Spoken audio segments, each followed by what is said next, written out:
This is reposted.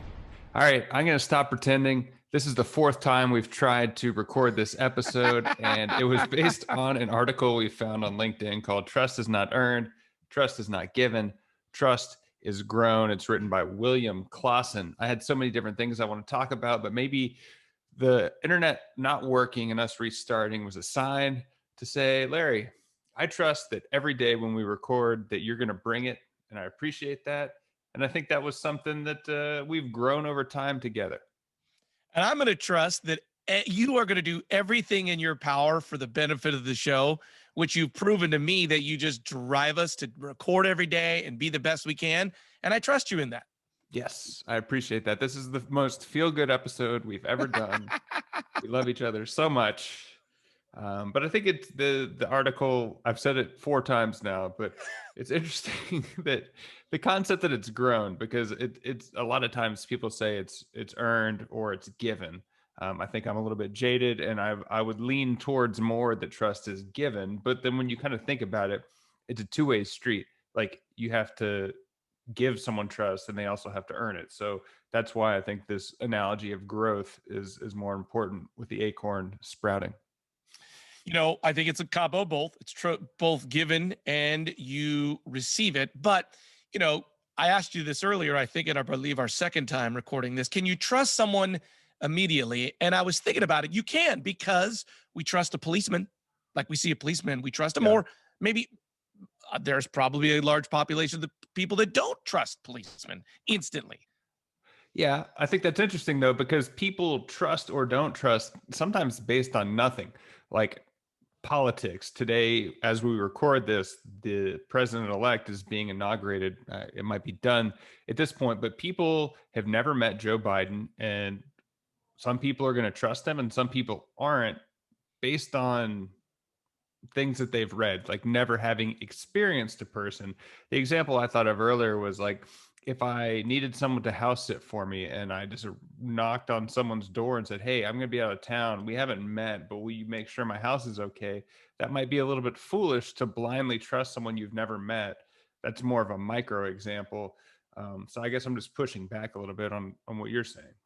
No, it's interesting. You think about, like, you moved into a new neighborhood. Do you instantly trust your neighbors or over time? But the funny thing about that is, whether you do or you don't have a choice because they live next to you. Yeah. And I guess there's also the point of, like, for your mental health, you do have to make a choice, because if you don't trust anyone ever, you're going to put a tinfoil hat on and you're not going to leave your house. If you trust everyone implicitly, you're going to get taken advantage by some people. So it's like, you have to use your best judgment to be able to get through things. And I guess your life experiences can get you there. I guess, what do you teach your kids about trust? In the first version of this episode, we talked to you about your kids, but like, you have kids that are all under the age of 15, like, don't trust strangers, right? Like, if someone has a primered van with no windows and they want to give you a lollipop, maybe that's not a good idea. Come on in, kids. I hope that my kids get out of me, which is what I do. It's the old saying, it's trust but verify. Like, you have to, I feel like if you ask a human being a couple of questions, you can get a general idea. Now, there's some good con men out there, but I would say, like, if you ask some pretty pointed questions, I feel like you can root up about 80% of the people, whether they're trustworthy or not. And I hope that's what my kids got out of me. Like, just kind of taking the lay of the land. Once again, I'm a middle kid, so I observe way more than I talk. Observe, ask you a few questions, and then I feel like you got a pretty good size of the situation and the person.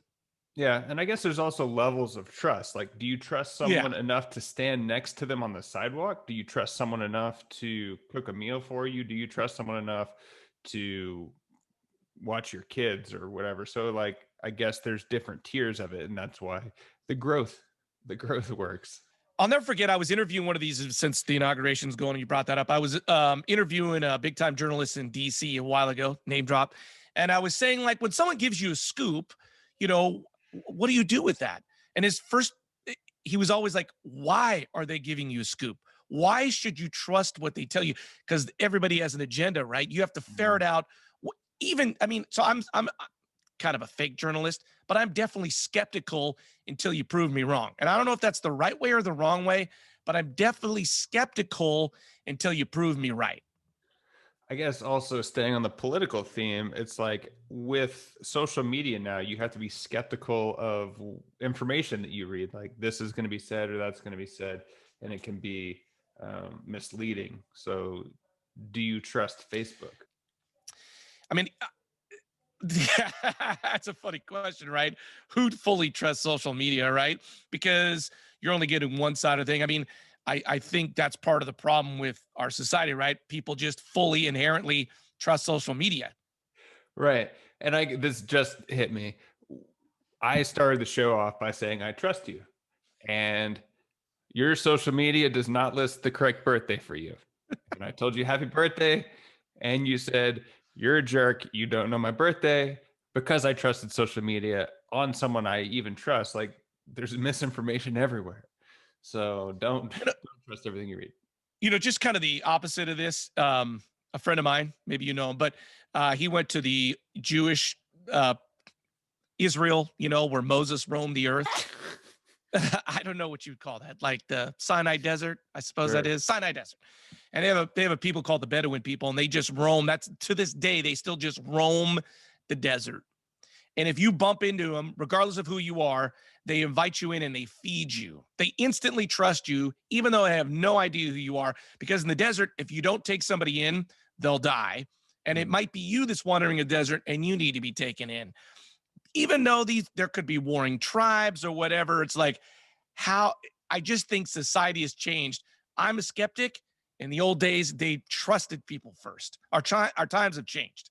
That's really interesting because they probably don't have an agenda, and I probably trust people less because I have an agenda. Whether it's I need to go get gas in my car, like I can't be bothered with you right now because I have to get somewhere. So maybe stop worrying about yourself so much, and if you're more community centric, you can trust more.